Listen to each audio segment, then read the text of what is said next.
Alors, bonjour et bienvenue à tous. Est-ce que vous entendez un petit peu? Mal.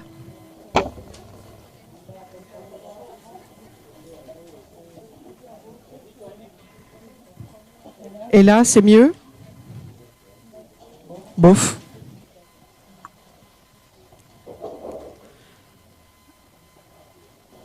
Alors bonjour et bienvenue à tous pour cette deuxième conférence de la vie associative hérouvillaise. La première édition s'étant déroulée, vous vous en souvenez, en octobre 2014.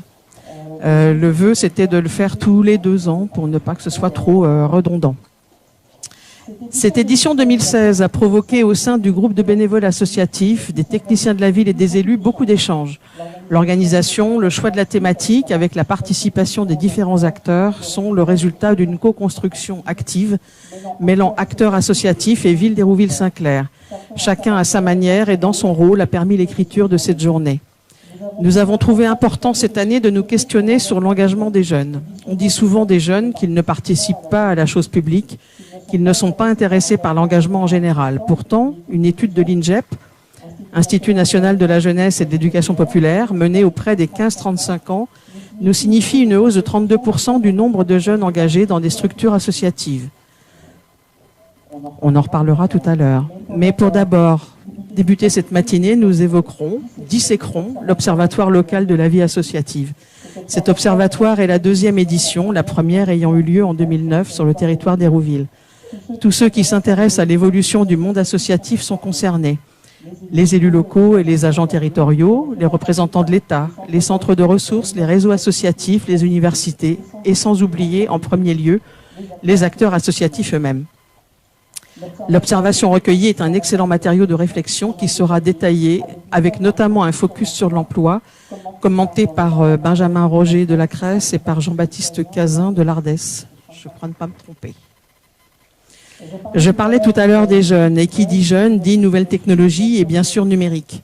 Dans la deuxième partie de la matinée, nous voyagerons dans l'univers du numérique. La vie associative est concernée sous tous ses aspects. Oh, j'ai dû zapper un truc. L'étude La générosité des Français, publiée par le réseau Recherche et Solidarité en novembre 2014, montre que seuls 2% des associations utilisent les outils de dons en ligne, 3% les pétitions en ligne et 8% Twitter. Le net amplifie donc la notoriété de certaines associations, mais il peine à attirer des bénévoles. Le manque de temps, de savoir-faire et aussi de moyens rendent le passage au numérique délicat dans les petites et moyennes associations. Elles ont besoin d'être accompagnées. Vous le constatez, le sujet du numérique associatif n'est pas seulement technique, il est aussi et surtout politique. Cette partie nouvelle technologie sera présentée par Geneviève Auger d'AnimaFac et par Grégoire Barbeau de la Fonda. Cet après-midi, après avoir partagé un repas, cet après-midi, pour accompagner cette matinée de réflexion, je vous invite aux pages pour des ateliers pratiques autour des outils numériques animés par des associations, Cap Sport, Foyer de jeunes travailleurs, Association Quartier Jeunes, AnimaFac, la FEV, ainsi que les services de l'État. Puis, nous aurons droit à un civic dating qui sera proposé en mettant en relation des associations et des jeunes intéressés par un service civique ou un engagement bénévole. Discussion animée par les services de l'État, le Centre régional d'information jeunesse, CRIJ, AnimaFac et la FEV. Je termine ces propos en remerciant les différents acteurs qui ont participé à l'organisation de cette conférence, les salariés de S3A bien sûr, mais aussi les acteurs associatifs, les représentants de la ville d'Hérouville, représentants de l'État. Et je voudrais souligner ici le partenariat positif que nous avons avec la ville d'Hérouville, qui permet quand même une fluidité dans la préparation de la conférence et une collaboration très riche. Je vous remercie.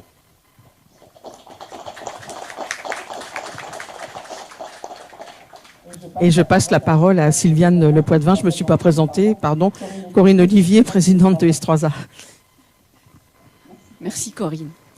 Alors, bonjour à tous et à toutes. Je suis, moi, très heureuse de vous avoir parmi vous dans cette salle polyvalente qui est évidemment attenante à côté de l'association S3A.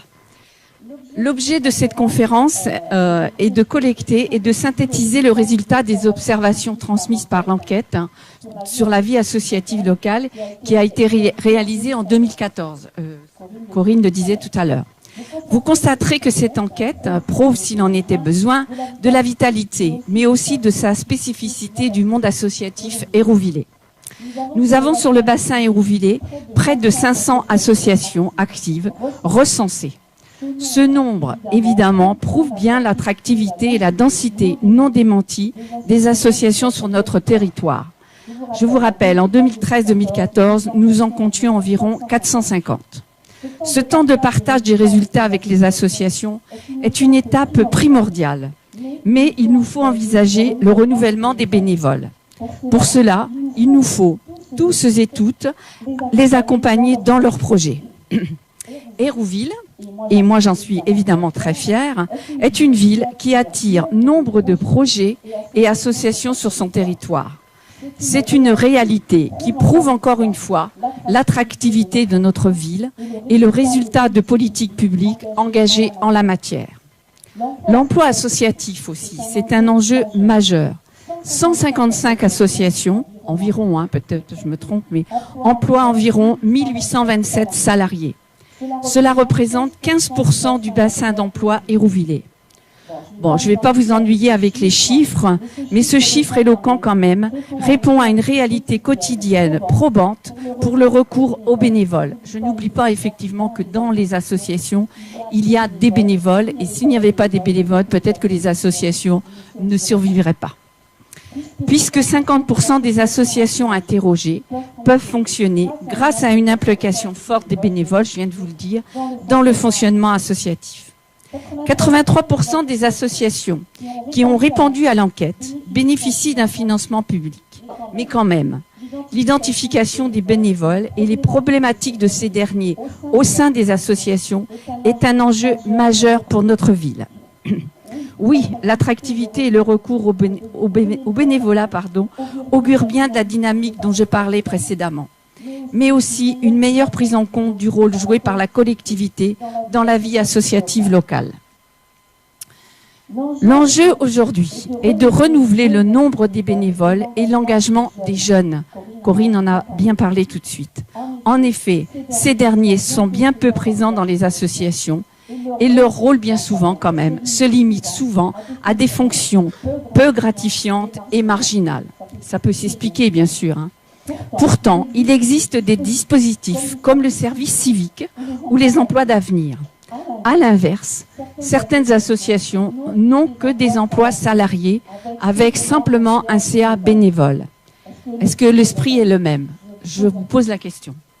Cette journée offre l'opportunité de sensibiliser les associations à l'offre numérique en utilisant justement le savoir-faire de cette jeune génération, public averti aux usages numériques, qui en plus est rompu aux réseaux sociaux.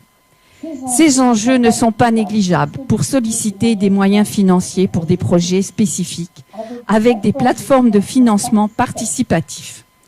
La ville continuera d'apporter un soutien multiple au tissu associatif de son territoire. Je vous rappelle, nous avons 8 salles polyvalentes, mais aussi la dernière salle polyvalente qui vient d'être créée, qui se trouve à Aubert. Peut-être que beaucoup d'entre vous ne la connaissent pas, mais je vous invite à aller la voir. N'oublions pas non plus la maison des associations. Et je fais le vœu, alors là je pense que Grégory et Corinne ne vont pas me démentir. Oui, c'est enregistré, oui, mais c'est exprès.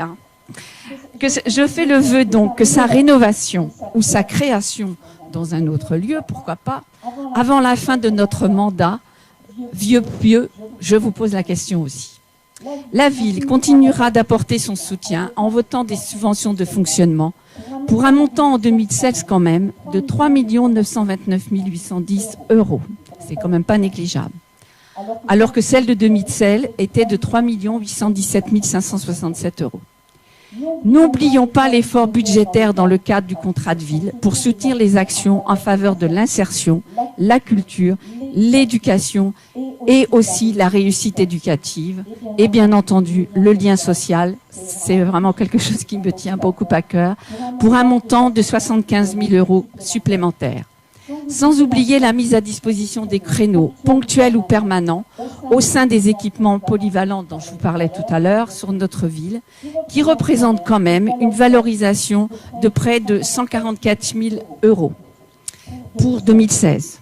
Les créneaux ponctuels pour plus de 9 000 €. À cela s'ajoutent évidemment les charges de personnel liées à l'entretien, n'oublions pas, ainsi que la mise à disposition des moyens matériels afin d'accompagner les activités associatives. Le parc logistique aussi, bien entendu, mais aussi le renouvellement du mobilier de salles. Celle-ci représente une valorisation de près de 25 000 euros. Pour la fonderie, par exemple, et 67 000 euros pour Beauregard. Un exemple, 70% des occupations de la fonderie sont réservées pour les associations qui organisent des actions favorisant la rencontre, la convivialité et le lieu social, mais aussi l'intergénérationnel. La part du projet associatif dans la politique municipale demeure donc primordiale. À l'heure où les collectivités sont confrontées à des choix budgétaires épineux, la ville a fait le choix de privilégier le vivre ensemble au travers de moyens alloués au tissu associatif. La charte d'engagement réciproque entre S3A, l'État, Caen-la-Mer, les villes de Caen et d'Hérouville a été signée mercredi le 9 novembre, n'est-ce pas Corinne, au niveau de Caen-la-Mer. Mais ça, c'est quelque chose, c'est important parce que ça veut dire que même au niveau de l'agglomération, on s'intéresse beaucoup à ce qui se passe chez nous. Et S3A, évidemment, est quelqu'un qui est connu et reconnu par sa compétence. Elle exprime la volonté des partenaires publics de donner du sens au projet de S3A dans sa mission d'accompagnement du tissu associatif que dans son propre développement en termes de compétences et de moyens. Cette initiative valorise la confiance, le dialogue, la transparence et la démarche de projet. L'objet de cette conférence locale, donc de la vie associative, l'atteste bien évidemment. C'est notre savoir-faire que nous mettons en exergue au travers de moyens mis en œuvre. Voilà. Merci de votre participation.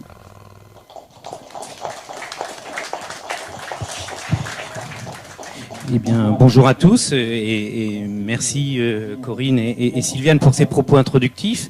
Je voudrais dire que c'est une conférence qui commence super bien. Puisque j'ai entendu que d'ici la fin du mandat, c'est-à-dire 2020, un souhait que nous puissions éventuellement parler et aborder la question de la rénovation, de la construction d'une nouvelle maison. Et c'est vrai que, comme l'exprime Madame Le Poitvin, c'est une discussion que le conseil d'administration d'S3A commence à partager avec la municipalité. Et nous avons eu des premiers échanges à ce niveau, concernant ce sujet. On ne manquera pas effectivement régulièrement de tenir informés les acteurs associatifs hérouvillais de l'évolution des réflexions, des échanges à ce niveau. Maintenant, ce vœu, je crois qu'il faut savoir être réaliste tous, c'est un vœu d'engager une réflexion. Nos nouveaux murs, nos nouveaux locaux, on sait que c'est un peu plus long sur ce type d'équipement et que probablement ça sera, je dirais, d'ici 4, 5, 6, 7, 8 années. Mais il était important en tous les cas que la ville, avec le tissu associatif, commence à partager la nécessité et l'intérêt, je dirais, de réfléchir à une nouvelle maison des associations sur le territoire. Et on est tous tenaces.